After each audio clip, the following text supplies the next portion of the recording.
जय जिनेन्द्र सभी को। आत्मानुशासन की कक्षा अपन प्रारंभ करते हैं। सबसे पहले करते हैं अपन मंगलाचरण। मंगलाचरण आप सभी की स्क्रीन पर आ गया है, सभी हाथ जोड़ ले में। लक्ष्मी निवास निलयम विलीन विलयम निधाय वीरम आत्मानुशासन महम वक्षे मोक्षाय भाव्यानाम। जो लक्ष्मी के निलय रूप उन अविनाशी प्रभु को उर्धार ग्रंथ रचूं आत्मानुशासन भव्य जनों को है स्वीकार। भव्य जनों को है स्वीकार। यह आत्मानुशासन नामक ग्रंथराज है। आज से 1300 वर्ष लगभग पूर्व आचार्य गुणभद्र देव द्वारा संस्कृत भाषा में इस ग्रंथ की रचना की गई है। इसमें 270 श्लोक हैं और उन 270 श्लोकों में से हम 212 श्लोक पढ़ चुके हैं और आज हम 213वां श्लोक पढ़ेंगे और इस 213 श्लोक को प्रारंभ करते हैं। श्रद्धा जी, आपका रेज हैंड है, आप कुछ कहना बताना चाहते हैं क्या? गलती से रेज हैंड है। हाँ श्रद्धा जी, वैसे ही रेज हैंड है या आप कुछ बताना चाहते हैं?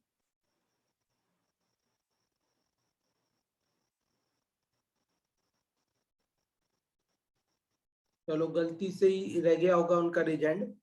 अपन आगे बढ़ते हैं और आज जो 213वां श्लोक अपने को पढ़ना है वो आपकी स्क्रीन पर पहले लगाते हैं। ये 213वां श्लोक आपकी स्क्रीन पर आ चुका है। ये मालिनी छंद है और दशलक्षण से जस्ट पूर्व यह श्लोक आया है। कल से दशलक्षण अपने प्रारंभ है। देखते हैं इसमें क्या बात दशलक्षण से संबंधित आचार्य गुणभद्र देव द्वारा कही गई है। हृदय सरसी यावन निर्मलेप्यत्यगाधे वसति खलु कसाय ग्राह चक्रम समन्तात् श्रयति गुणगणोऽयं तन्न तावद्विसङ्कम् स्वयं शम विशेषैस्तान् विजेतुं यतस्व। जब तक शुद्ध अगाध हृदय सर में कसाय जलचर का वास, तब तक गुण न प्रवेश करें चम दम से जय का करो प्रयास। आचार्य गुणभद्र देव इस श्लोक में क्या बात कर रहे हैं? तो ऊपर ही शीर्षक है, कसायों के रहते हुए गुणों की प्राप्ति होना दुर्लभ। तो यहाँ यही बात बता रहे हैं कि जब तक कसाय हैं तब तक गुणों की प्राप्ति नहीं हो सकती है। जो अपन उत्तम क्षमादि गुणों को प्रकट करना चाहते हैं, लेकिन वे जब तक हमारे हृदय में कसाय विद्यमान है, क्रोधादि विद्यमान है, तब तक वे प्रकट नहीं हो सकते हैं। यह बात इस श्लोक में बता रहे हैं, उदाहरण देकर बात करते हैं। देखिए, हृदय सरसी, हृदय रूपी सरोवर में, सर मतलब सरोवर, तालाब में, यावत, यावन मतलब जब तक, निर्मले, हृदय सरोवर कैसा है? निर्मल। और कैसा है? अपि अति अगाधे, अत्यधिक अगाध है, गहरा है। इसका संधि विच्छेद समझ में आया? फिर से बोलता हूं, यावन निर्मले प्रत्यगाधे है ना, इसके संधि विच्छेद खंड करते तो यावत निर्मले अपि अति अगाधे।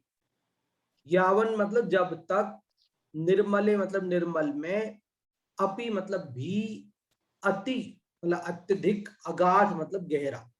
जो हृदय सरोवर रूपी अत्यंत गहरे और निर्मल हृदय रूपी सरोवर में वसति रहता है, खलु निश्चय से, कसाय ग्राह चक्रम, कसाय रूपी ग्राह मतलब मगरमच्छ अथवा जलचर जो भी अन्य जीव है, उनका चक्र मतलब समूह, समन्तात सर्व ओर से, श्रयति विश्राम करता है, आश्रय लेता है, गुण गणो अयम यह गुणों का गण मतलब समूह, तत् न, तत् मतलब वह, न मतलब नहीं, नहीं लेता आश्रय, तब तक गुणों का समूह आश्रय नहीं लेता है, तावत तब तक विसंकम, विसंकम मतलब शंका रहित होकर, निस्संक होकर के तब तक गुणों का समूह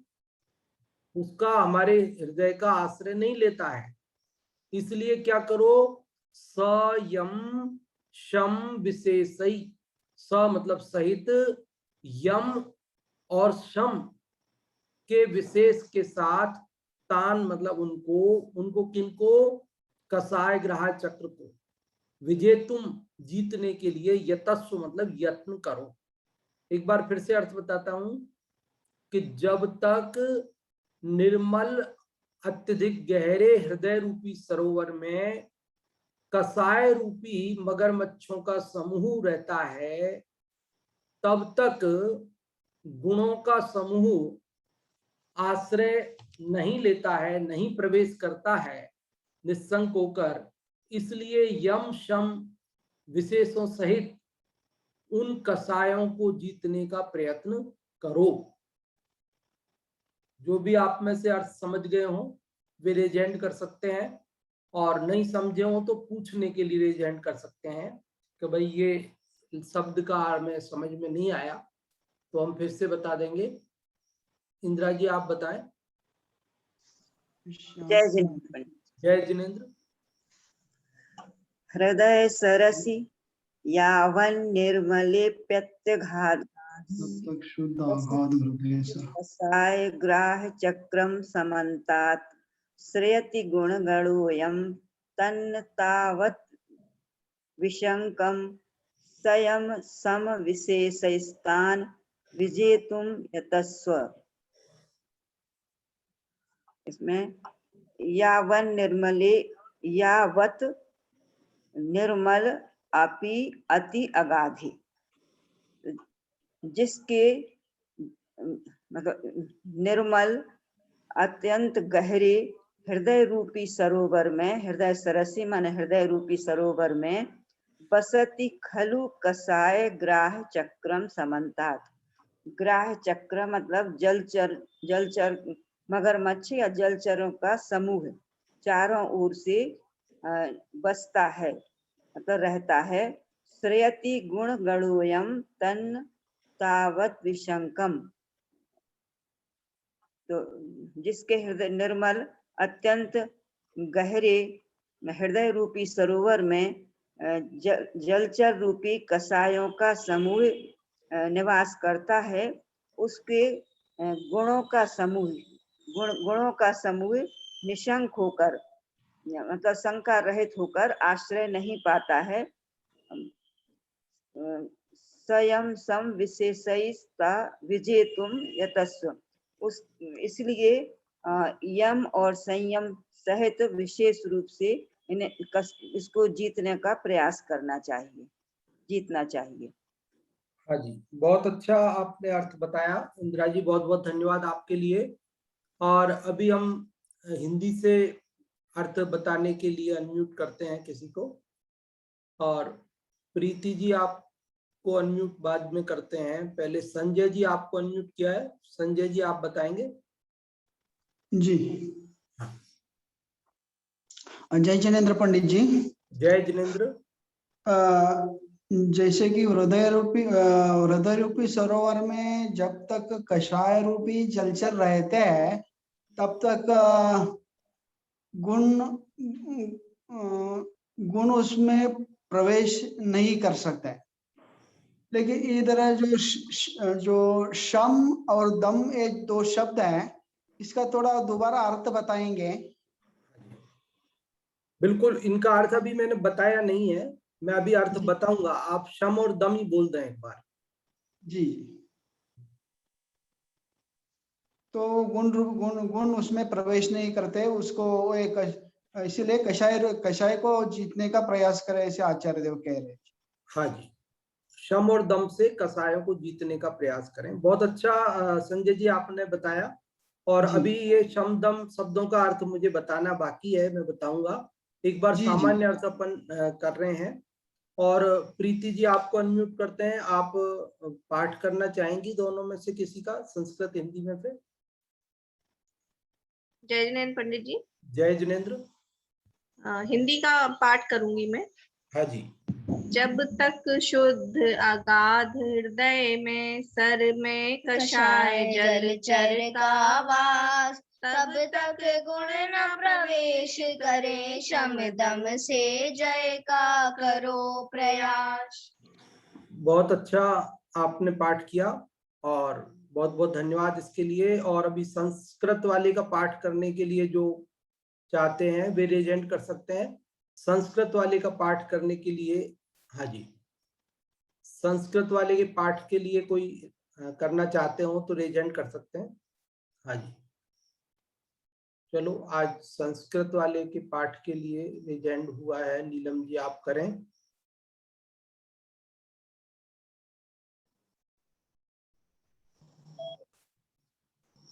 हृदय सरसी निर्मले व्यक्तगाधे, बसति खलु कषाय ग्राह चक्रम समन्तात्, श्रयति गुणगणो यम तन्न तावत् विशंकम्, स्वयं सम विशेषै स्थान विजेतुं यतस्व।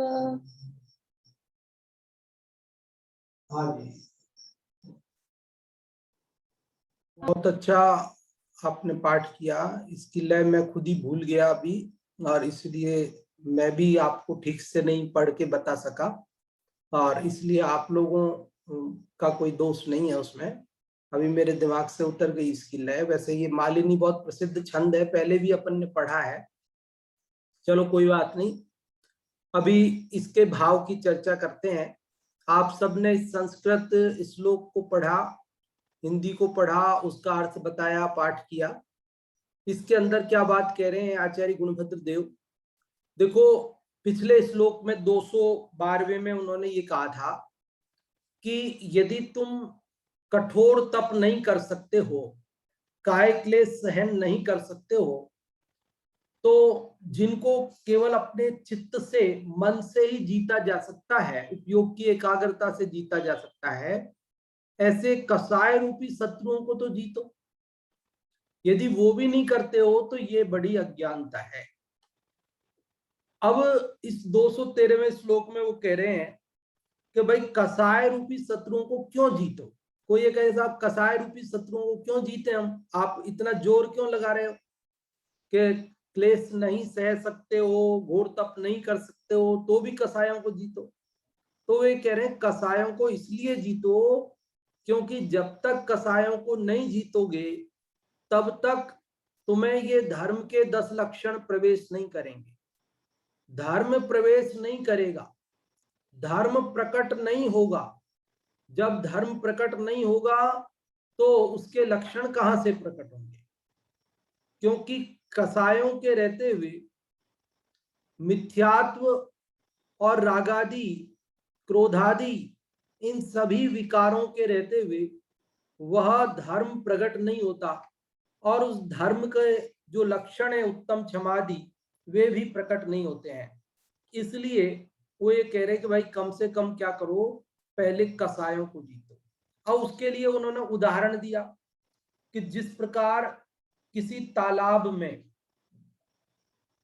अगर मगरमच्छ रहते हैं, मगरमच्छों का समूह रहता है, अन्य ऐसे भयंकर हिंसक जीवों का, जानवरों का, जो पानी में रहने वाले हैं उनका उसमें समूह रहता है, तो कोई भी सज्जन व्यक्ति उसमें निशंक होकर प्रवेश नहीं करता है, नहाने के लिए उसमें नहीं उतरता है, उसमें डुबकी नहीं लगाता है। सज्जन भला मनुष्य उसमें निश्चिंत होकर के नहा नहीं सकता है, नहीं घुस सकता है। उसी प्रकार जिसके हृदय रूपी तालाब में ये क्रोध आदि जो महामगरमच्छ रहते हैं, तब तक उसमें उत्तम क्षमा आदि गुण प्रवेश नहीं करते हैं। ये बात इसमें बताई है। यदि हम चाहते हैं कि हमारे हृदय में उत्तम क्षमा आदि धर्म प्रकट हो, तो उसके लिए आवश्यक है कि हम पहले उसकी सफाई करें, क्योंकि जब तक हृदय मलिन है तब तक उसमें गुणों का प्रवेश नहीं हो सकता है। एक बार की बात है कि एक राजा शिकार खेलने के लिए जंगल में गया और वहां पर उसने एक साधु बाबा को देखा। वो साधु बाबा को देखकर बड़ा खुश हुआ, प्रभावित हुआ, उसे अच्छा लगा और वह उन साधु बाबा के पास गया और बोला कि महाराज, आप हमें कोई ज्ञान की बात बताओ, उपदेश दो। आप तो ज्ञानी हो, तप करते हो, बहुत कुछ अच्छी बातें जानते हो, आप हमें भी अच्छी अच्छी बातें बताओ, उपदेश दो। तो वो साधु बाबा बोले कि उपदेश देंगे, लेकिन अभी नहीं, कल देंगे, और यहां नहीं, वहीं देंगे, आपके राजमहल के दरवाजे पर, वहीं आएंगे। कल हम राजमहल पर आएंगे और वहीं भिक्षा ग्रहण करेंगे और वहीं आपको उपदेश भी देंगे। राजा बड़ा प्रसन्न हुआ कि चलो, हमारे लिए उपदेश भी मिलेगा और हमें भिक्षा देने का, भोजन दान का, अन्न दान का पुण्य भी मिलेगा। वह प्रसन्न हो गया कि साधु महाराज के चरण हमारे महल तक आएंगे तो हमारा महल भी पवित्र हो जाएगा। तो वे साधु बाबा का इंतजार करता रहा राजा। अगले दिन उसने उनके लिए अच्छे पकवान बनाए, खीर वगैरह। साधु बाबा भी नियत समय पर अगले दिन कहे अनुसार राजा के महल पर पहुंच गए। जैसे ही महल के दरवाजे पर पहुंचे, उन्होंने आवाज लगाई, भिक्षाम देही। राजा तो इंतजार कर ही रहा था, खुश हो गया और तुरंत ही वह दरवाजे पर आकर उसने उन्हें नमस्कार किया और उनके लिए भिक्षा देने के लिए जो साधु बाबा ने अपना पात्र आगे किया था, उस पात्र में उसने जो खीर बनवाई थी बढ़िया, वो खीर परोसने के लिए उद्यत हुआ। लेकिन जैसे ही वह उसमें खीर डालने लगा, तुरंत ही उसने अपना हाथ पीछे कर लिया, खीर डाली नहीं। तो साधु बाबा ने कहा कि क्या हुआ, डालो खीर, हमारे पात्र में, बर्तन में खीर दे दो हमको।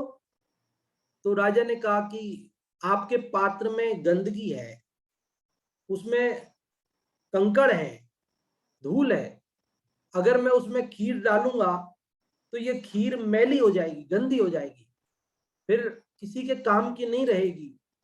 इसलिए लाओ, मैं इस पात्र को पहले साफ कर देता हूं, इसकी धूल, इसके कंकड़ सब निकाल देता हूं, इसके बाद इसमें मैं खीर देता हूं।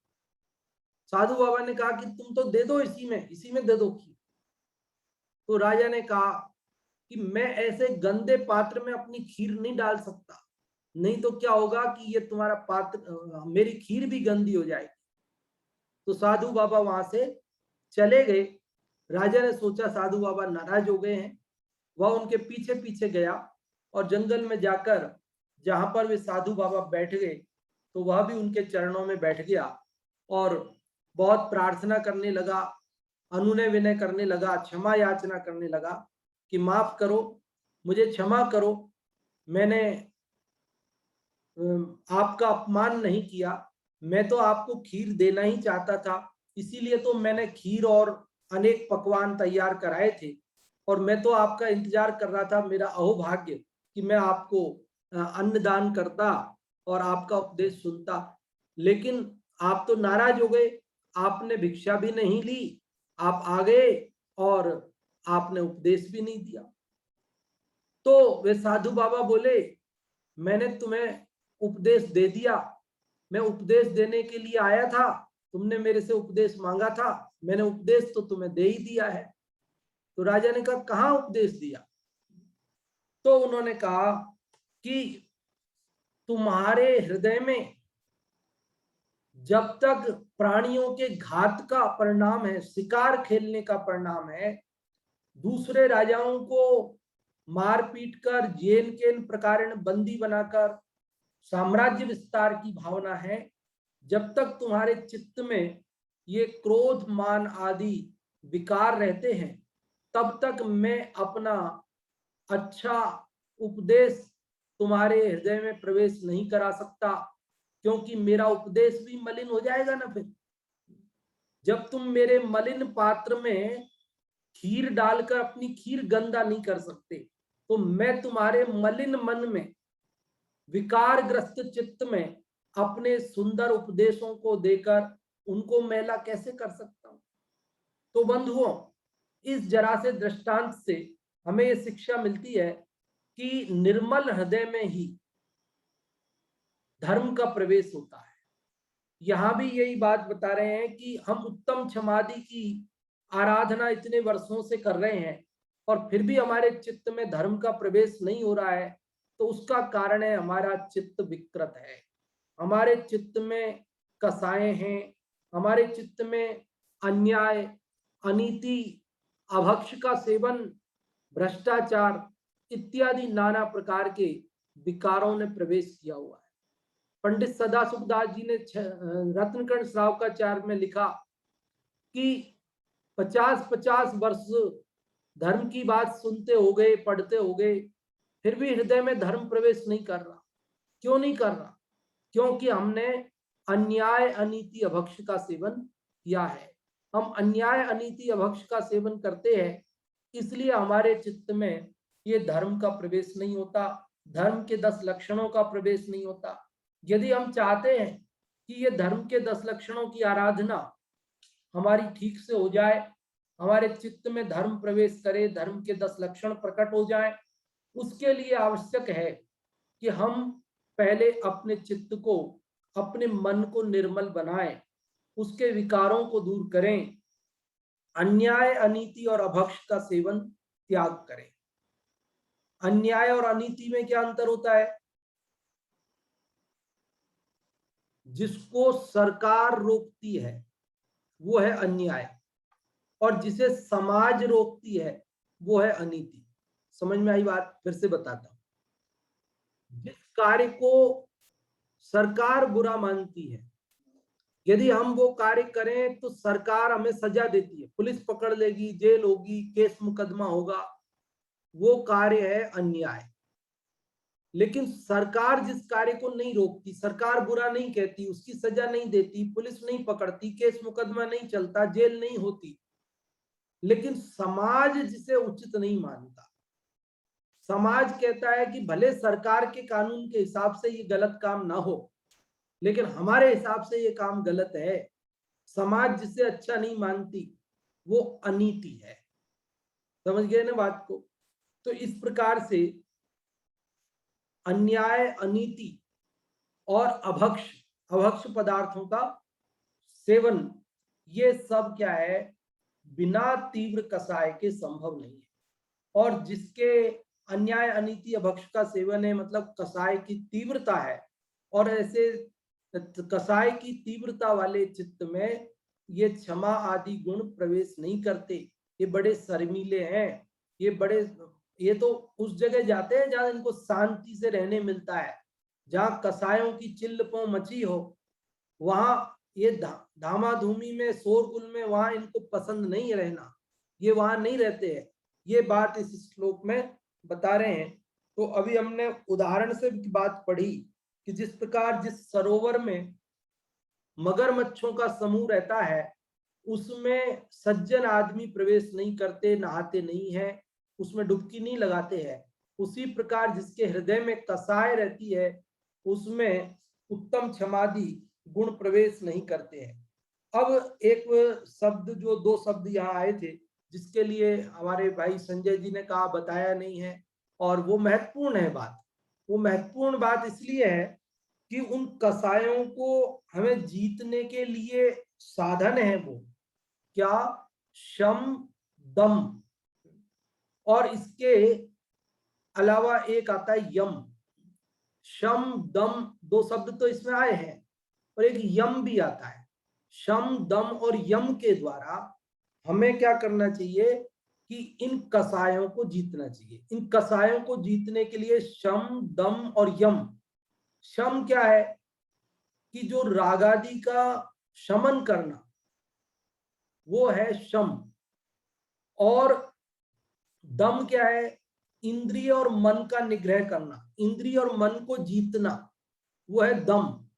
और नियम क्या है, यम क्या है, यम और नियम वो यम का ही भाग नियम है ना। तो क्योंकि यम और नियम में तो केवल इतना सा फर्क है कि जो लिमिटेड समय के लिए लिया जाता है वो है नियम, और जो आजीवन लिया जाता है वो है यम। जैसे हमने ये नियम लिया कि हम 1 वर्ष तक, अभी इस 10 लक्षण से अगले 10 लक्षण पर्व तक रात्रि भोजन का त्याग करते हैं या स्वाध्याय का नियम लेते हैं, कोई भी नियम लिया तो ये हो गया हमारा नियम, क्योंकि हमने केवल 1 साल का लिया है। लेकिन हमने ये लिया कि मैं आजीवन आजीवन जमी कंद का त्याग करता हूं, तो ये क्या हो गया, ये यम हो गया। यम मतलब अब वो जमी कंद का हो, चाहे वो स्वाध्याय का हो, चाहे वो किसी भी प्रकार का नियम हो सकता है यम।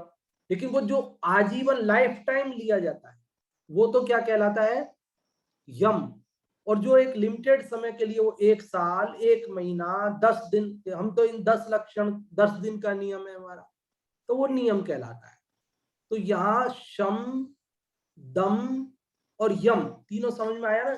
शम मतलब रागादि का शमन, दम मतलब कसाय, मन और इंद्रियों का दमन, उनका निग्रह, और यम मतलब हिंसादि का त्याग। यम मतलब हिंसा आदि का त्याग, और वो त्याग यदि लिमिटेड समय के लिए है तो वो नियम कहलाता है, और अगर आजीवन वो किया गया है, लाइफ टाइम किया गया है, तो वो फिर यम कहलाता है। यहाँ पर लाइफ टाइम का मतलब अंग्रेजी वाला नहीं समझना, हिंदी वाला ही समझना, है ना। क्योंकि अंग्रेजी वाले का मतलब कुछ आजकल अलग हो गया है ना। क्योंकि अभी वो कहते हैं साहब ये लाइफ टाइम वैलिडिटी है, कोई भी चीज की अपन लाते हैं साहब, ये लाइफ टाइम गारंटी है इसकी। अब लाइफ टाइम गारंटी का मतलब क्या, मेरी लाइफ टाइम तक कि ये इस वस्तु की लाइफ टाइम तक, ये क्या मतलब उसका। मैं तो शुरू में जब सोचता था, सुनता था कि ये आजीवन सदस्य था, जैसे कई पत्रिका वगैरह के भी अपन सदस्य बनते हैं ना, जो अपनी पत्रिकाएं निकलती है, तो बोले ये 1 वर्ष का शुल्क ये है, 5 वर्ष का ये, आजीवन का ये। बाद में पता चला कि वो आजीवन का मतलब आजीवन नहीं होता वो कोई कहता ये तो 15 वर्ष के लिए, आजीवन मतलब केवल 15 वर्ष। तो सबने अपनी अपनी एक परिभाषा बना रखी है आजीवन की, वो बोलते उसे आजीवन है, लेकिन आजीवन का मतलब वो 15 वर्ष उन्होंने बना दिया। तो ऐसे अभी मोबाइल कंपनियों ने रिचार्ज, अब ये आजीवन फ्री है, अब आजीवन का मतलब कितना, अब उनके हिसाब से तो सारी परिभाषाएं बदल गई। और वो तो कहते हैं कि साहब 1 वर्ष के लिए, अब 1 वर्ष में उनके 365 दिन नहीं होते, वो कहते हैं 1 महीने के लिए, 1 महीने में 28 दिन ही होते हैं उनके तो हम तो सुनते थे कि फरवरी में 28 दिन होते हैं, उनके तो जुलाई में भी 28 होते हैं, अगस्त में भी 28 होते हैं। 1 महीने का रिचार्ज कराओ तो वो 28 दिन ही चलता है ना। तो ऐसे ट्यूशन पढ़ाने वाले टीचर बोलते हैं हमारे यहाँ तो 3 डेज वीक होता है। 3 डेज वीक क्या, तो हम तो 3 दिन ही पढ़ाते हैं बस। अरे 3 दिन पढ़ाते हो, हमने तो सुना सप्ताह में 7 दिन होते हैं, ज्यादा से ज्यादा एक संडे की छुट्टी रख लो, 6 दिन तो पढ़ाओ भाई। तो कहते नहीं नहीं, हम तो 3 डेज, बस 3 दिन पढ़ाएंगे तो 1 सप्ताह माना जाएगा। तो सबकी अपनी अपनी परिभाषा है, लेकिन यहाँ आजीवन का मतलब आजीवन है, कोई परिभाषा में अंदर घुसने की जरूरत नहीं है। आजीवन मतलब जब तक हमारी आयु है तब तक के लिए, ये मनुष्य पर्याय जो अभी है, ये जब तक है पूरी नहीं हो जाती तब तक के लिए जो नियम लिया जाता है वो यम है। तो आप समझ गए हैं, दम यम और दम यम शम। अब यहाँ एक शब्द लगाया स यम शम विशेष, विशेष। अब विशेष क्या है? तो विशेष का मतलब वैसे तो होता है भेद। तो इनके जो भेद प्रभेद जो भी दम यम शम के हैं, नियम वगैरह सब, उन पूर्वक अथवा विशेष का मतलब होता है भावनाएं। जो 5 व्रतों की भावनाएं भी बताई गई है, तत्वार सूत्र जी में आती है। अहिंसा व्रत की ये भावना है, सत्य व्रत की 5 ये भावना है, आते न पढ़ते न अपन। तो वो भावनाओं पूर्वक भी संलेखना व्रत की, इसकी सबकी 12 व्रतों की 5-5 भावनाएं बताई है। तो ये सब भावनाओं सहित हमें क्या करना चाहिए? इन कसायों को जीतने का उद्यम करना चाहिए, क्योंकि ये कसाय क्या है? ये आग है, ये राग आग है, और ये जब तक हमारे चित्त में रहती है तब तक हमारे चित्त को जलाती है, हमें दुखी करती है। बोलते हैं ना, जो आत्मा को कसे उसे कसाय कहते। कसे अर्थात दुख दे, उसे कसाय कहते। छैडाला में पंक्ति आती है, यह राग आग दहे सदा, ताते समामृत से ये, फिर भजे विषय कसाय अब तो, त्याग निज पद बेइये। कह रहे कि अनादिकाल से हमने कसायों का भजन किया, सेवन किया, अब तो कसायों को छोड़ दो। क्यों? क्योंकि ये राग आग, ये कसाएं क्या है? आग ये है, अग्नि है, अग्नि। और ये दहे सदा, सदा मतलब हमेशा हमको जलाती है, परेशान करती है, दुखी करती है। इसलिए यह राग आग दहे सदा, ताते समामृत से, ये एक राग को छोड़ करके क्या करो? शम रूपी अमृत का सेवन करो। क्षमामृत से, ये क्षमता भाव रूपी अमृत का सेवन करो, जिससे अमर हो जाएंगे। कसाएं तो जलाती हैं, और ये शम दम यम ये हमें जिलाती हैं, हमें सुखी बनाती हैं, हमारे को संसार दुख से छुड़ाती हैं। इसलिए हमें ये करना चाहिए, ये बात यहाँ पर कह रहे हैं।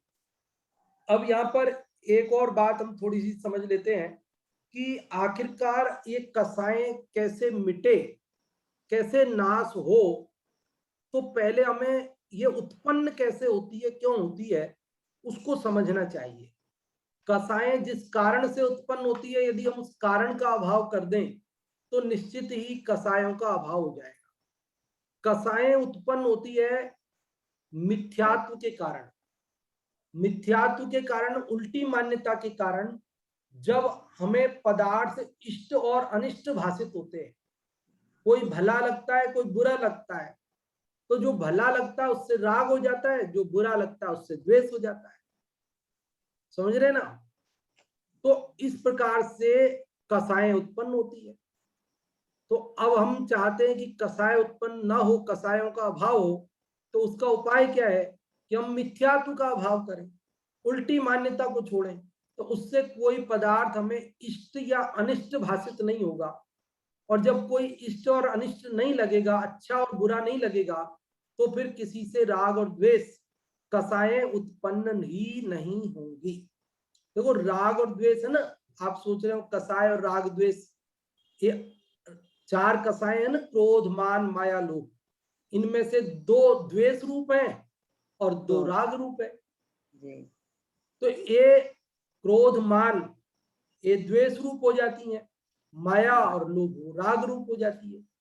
तो एक कसाएं राग द्वेष, कसाय का ही शॉर्ट फॉर्म है ना। तो ये राग द्वेष मिथ्यात्व के कारण होते हैं, उल्टी मान्यता के कारण। हम क्या करें? अपनी मान्यता को सम्यक करें, मान्यता को सही करें, मिथ्यात्व का अभाव करें। उसका उपाय क्या है? तो कहते हैं उसका उपाय स्वाध्याय। उसका उपाय क्या है? स्वाध्याय। आचार्य कुंकुन देव ने प्रवचन सार की 86 नंबर की गाथा, 86 नंबर गाथा में उन्होंने कहा, जिसका पद्यानुवाद इस प्रकार है, तत्वार्थ को जो जानते प्रत्यक्ष या जिन शास्त्र से, दृग मोह क्षय हो इसलिए स्वाध्याय करना चाहिए। वो कह रहे हैं कि जो तत्व को प्रत्यक्ष या जैन शास्त्रों के माध्यम से, जिनवाणी के माध्यम से जानते हैं, वे उनके दर्शन मोह का अर्थात मिथ्यात्व का नाश हो जाता है। इसलिए हमें क्या करना चाहिए कि स्वाध्याय करना चाहिए। हमें जिनवाणी का खूब स्वाध्याय, अध्ययन, मनन, चिंतन करना चाहिए। उससे हमें वस्तु का स्वरूप यथार्थ भाषित होगा। जो पदार्थ जैसा है वैसा लगेगा, कोई भला या बुरा नहीं लगेगा, क्योंकि जगत में वास्तव में कोई भले और बुरे हैं भी नहीं।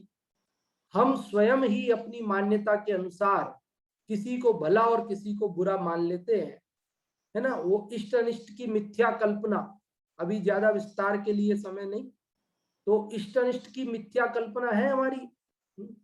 अब यही पंखा यदि हमें गर्मी पड़ रही हो तो अच्छा लगने लगता है, और यही पंखा अगर सर्दी पड़ने लग जाए तो ये बुरा लगने लग जाता है। यदि गर्मी भी पड़ रही हो लेकिन हमें बुखार आ जाए, हमारे को ठंड लगने लग जाए, तो भी हमें बुरा लगने लग जाता है। तो पंखा इष्ट है, अच्छा है कि बुरा है? कि वास्तव में ना अच्छा है ना बुरा है। हम अपने अनुसार उसे अच्छा और बुरा बोलते हैं। अब पंखा चल रहा है स्वाध्याय भवन में, और वहां 40 लोग बैठे हैं। एक कह रहा है पंखा बंद कर दो, दूसरा कह रहा है पंखा चलने दो, तीसरा कह रहा है नहीं नहीं बंद भी मत करो, थोड़ा कम कर दो। अब किसके अनुसार करें? 40 लोग स्वाध्याय भवन में बैठे हैं, पंखा चल रहा है। अब एक को चाहिए कि बंद हो जाए, एक को चाहिए कि चालू रहे, एक को चाहिए कि धीरे हो। अब कैसे हो? अरे वो तो जैसे होना होगा वैसे हो जाएगा, ना वो अच्छा है ना बुरा है। हम अपने अनुसार उसे अच्छा बुरा मानते हैं। ऐसे ही लोगों में जरा हमारी इच्छा के अनुरूप किसी ने कर लिया तो वो हमें अच्छा लगने लगता है, यदि उसने हमारी इच्छा के अनुरूप नहीं किया तो हमें बुरा लगने लग जाता है। तो ये हमारी मिथ्या कल्पना है। ये तो वस्तु जैसी है वैसी है, हमारे अनुसार परिणमन नहीं करती, वो अपने अनुसार परिणमन करती है। हम अपनी मान्यता सुधारें तो पदार्थ हमें इष्ट अनिष्ट नहीं लगेंगे, तो कसाय भी उत्पन्न नहीं होगी। तो आज अपन ने ये 213 नंबर का श्लोक पढ़ा, जिसमें ये बात बताई गई है कि यदि हमें अपने हृदय में उत्तम क्षमादि 10 धर्मों को प्रकट करना है, धर्म के 10 लक्षणों को प्रकट करना है, तो हम कसायों का अभाव करें। और कसाएं मिथ्यात्व का अभाव होने पर होती है, और उसका अभाव स्वाध्याय से होता है। तो आप और हम सभी स्वाध्याय कर, कसायों का अभाव कर सुखी हों। इस मंगल भावना से अभी की बात को विराम देंगे, लेकिन 5 मिनट है, उसके लिए आप लोगों को पूछेंगे। जो भी आप में से कुछ पूछना चाहते हो, कोई बात आपको समझ में नहीं आई हो, या आप बताना चाहते हो कि अभी जो आपने ये 213वां श्लोक सुना, इसमें आप क्या समझे, इसका क्या भाव है, क्या सार है, वो आप बताने के लिए रेज हैंड कर सकते हैं। और सबसे पहले रेज हैंड हुआ इंदिरा जी आपका, तो हम आप ही से पहले पूछ रहे हैं, आप बताएं। पंडित जी साहब ये पूछ रहे थे, आपने अन्याय और नीति का अंतर बताया ना, कि हाँ जी। अन्याय मतलब सरकार रोकती है जिन कार्यों को, और अनीति मतलब समाज रोकती है। हाँ जी। तो अन्याय में तो ये बड़े बड़े चोरी, बड़े जीवों की हिंसा, पंचेंद्रिय जीवों की हिंसा, ऐसे काम आते हैं। और अनीति में क्या आएगा? हाँ देखिए, इसको हम एक उदाहरण से समझते हैं कि जैसे मान लीजिए कि अभी कोई व्यक्ति, एक व्यक्ति की मतलब अन्याय और अनीति को अपन समझ रहे हैं। जैसे कोई मान लीजिए दूसरी जाति में शादी कर लेता है, हाँ। तो उसको सरकार नहीं रोकती, सरकार को कोई ऐतराज नहीं है सरकार के हिसाब से, तो बल्कि उसे प्रोत्साहित करती है सरकार तो, लेकिन समाज उसे अच्छा नहीं मानती है। हाँ। तो ये अनीति है, ये अन्याय नहीं है। हाँ। लेकिन जिस कार्य को सरकार रोकती है वो अन्याय है।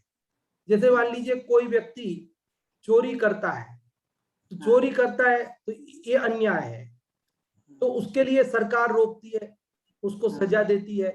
कोई किसी की हिंसा करता है, मारता है, जैसे आदमी को मारता है, तो आदमी को मारता है तो वो अन्याय है, उसके लिए सरकार पकड़ेगी, सजा देगी। लेकिन यदि कोई व्यक्ति आदमी को नहीं मारता है लेकिन गाय भैंस को मारता है, हेलो, गाय भैंस को मतलब बकरी को मारता है, खा जाता है, तो सरकार तो नहीं रोकती है, लेकिन समाज अच्छा नहीं मानता है। समाज का मानना यह है कि आपको मांस भक्षण नहीं करना चाहिए। आप शराब पिए तो सरकार तो नहीं रोकती है, लेकिन समाज उसको अच्छा नहीं मानती है। तो थोड़ा सा खुलासा हुआ होगा। हाँ, चलो धन्यवाद। और किसी को कुछ पूछना है या कुछ बताना है तो आप रेजेंट कर सकते हैं। इस अभी हमने जो 213वां श्लोक पढ़ा, चलो हम स्वयं ही आपसे पूछते हैं एक छोटा प्रश्न। आज जो भी बताना चाहते हैं रेजेंट कर सकते हैं कि कब तक हमारे हृदय में उत्तम क्षमादि गुण प्रवेश नहीं करते हैं। आप में से जो भी उत्तर बताना चाहते हैं, कब तक हमारे हृदय में उत्तम क्षमादि गुण प्रवेश नहीं करते हैं, इसका उत्तर जो भी बताना चाहते हैं। प्रीति जी आप बताएं। हमारे हृदय में कषाय आदि रहते हैं। मिथ्यात्व। हाँ, जब तक हमारे हृदय में कषाय आदि है तब तक हमारे हृदय में उत्तम क्षमादि गुण प्रवेश नहीं करते। बहुत अच्छा आपने बताया। अब हमारा अगला प्रश्न है कि ये कषायें कब तक रहेंगी, कषायें कब तक रहेंगी, कषायें उत्पन्न ही क्यों होती हैं, इसका उत्तर जो भी आप में से बताना चाहते हैं रेजेंट कर सकते हैं। और इसका उत्तर देने के लिए मुन्नी जी आपको अनम्यूट किया है, बताएं। जब तक मिथ्यात्व रहता है तब तक कषाय रहती हैं। बहुत अच्छा बताया आपने, जब तक मिथ्यात्व है तब तक कषाय रहती है। तो अब हमारा अंतिम प्रश्न है आज का, मिथ्यात्व कब तक रहता है, मिथ्यात्व के अभाव का क्या उपाय है। मिथ्यात्व का अभाव करके कषायों का भी अभाव हो जाए, मिथ्यात्व का अभाव हो जाए, इसका क्या उपाय है। इसके लिए सुमित जी आपको अनम्यूट किया, आप बताएं। उल्टी मान्यता नहीं छोड़ेंगे। हाँ, सुमित जी बताएं। स्वाध्याय करना चाहिए, स्वाध्याय से कषाय उत्पन्न नहीं होती है। क्या स्वाध्याय करना चाहिए, आगम का अवलंबन लेना चाहिए, कषायों की उत्पत्ति उससे रुकती है। हाँ जी, जब हम स्वाध्याय करते हैं तो हमें वस्तु का स्वरूप सही सही समझ में आ जाता है, उल्टी मान्यता मिट जाती है और फिर कषायें भी उत्पन्न नहीं होती है और फिर हमें उत्तम क्षमादि गुण की प्राप्ति होती है। तो इस प्रकार से आज हमने ये 213वें श्लोक के माध्यम से समझा कि हम कषायों का अभाव करके गुणों को, उत्तम क्षमादि को अपने जीवन में प्रकट करें। इसी के साथ आप सभी को दशलक्षण महापर्व की शुभकामनाएं। कल से जो भी कार्यक्रम है उनकी सूचनाएं आपको बराबर मिलती रहेंगी, भाई साहब और देंगे। कल से मैं आपके बीच 10 दिन नहीं उपस्थित हो सकूंगा। हम लोग यहाँ सेक्टर 11 में ऑफलाइन विद ऑनलाइन भी स्वाध्याय करेंगे, लेकिन उसका लिंक थोड़ा अलग रहेगा। भाई साहब यहाँ के जो कार्यक्रम है उनकी जानकारी आपको देंगे। हाँ जी, भाई साहब जय कुमार जी, भाई साहब को आमंत्रित करते हैं, पधारे कोटा से पंडित जी जय कुमार जी साहब, और अगली कक्षा और सूचनाएं जो भी हों देवें। जी बहुत बहुत धन्यवाद पंडित खेमचंद जी साहब। कल से आपका प्रवचन उदयपुर में चलेगा और ऑनलाइन भी आपकी क्लासेज अलग उस पर चलेंगी। अपनी यहाँ पर क्लासेज इसी समय पर 8 बजे से यहाँ अपना जो कार्यक्रम चल रहा है उसी तरह से यथावत चलेगा। और यहाँ भी जो अकोला में प्रवचन होंगे वो सारी की सारी ऑनलाइन भी प्रसारित होंगे। जिनके पास भी समय है वो सब इससे जुड़ सकते हैं। और उसके बाद में प्रतिदिन यहाँ से सांस्कृतिक कार्यक्रम भी किए जाएंगे। 9 बजे के बाद में प्रतिदिन 8:45 बजे से सांस्कृतिक कार्यक्रम भी होंगे। और सुबह में भी जैसे प्रवचन की श्रृंखला चल रही है वैसे ही चलेगी। उसमें एक और ऐड हो जाएगी, 8:45 से 9:15 का प्रवचन पहले और होगा। और उसके बाद में फिर जो राजकुमार जी साहब का प्रवचन चल रहा है वो यथावत प्रवचन अपना चलेगा। और जैसा भी कोई परिवर्तन यदि एक आध दिन में होता है तो वो कल आपको जानकारी उसकी दी जाएगी। अभी तक ये डिसाइड है कि राजकुमार जी साहब भी सुबह का प्रवचन अपना यथावत जैसे कर रहे हैं उसी तरह से उनका प्रवचन मंदिर में भी चलेगा और ऑनलाइन भी चलेगा। अभी तक तो ये निर्णय हुआ है, फिर आगे जैसा भी होगा कल और आपको सूचना कार्यक्रम के माध्यम से या व्हाट्सएप के माध्यम से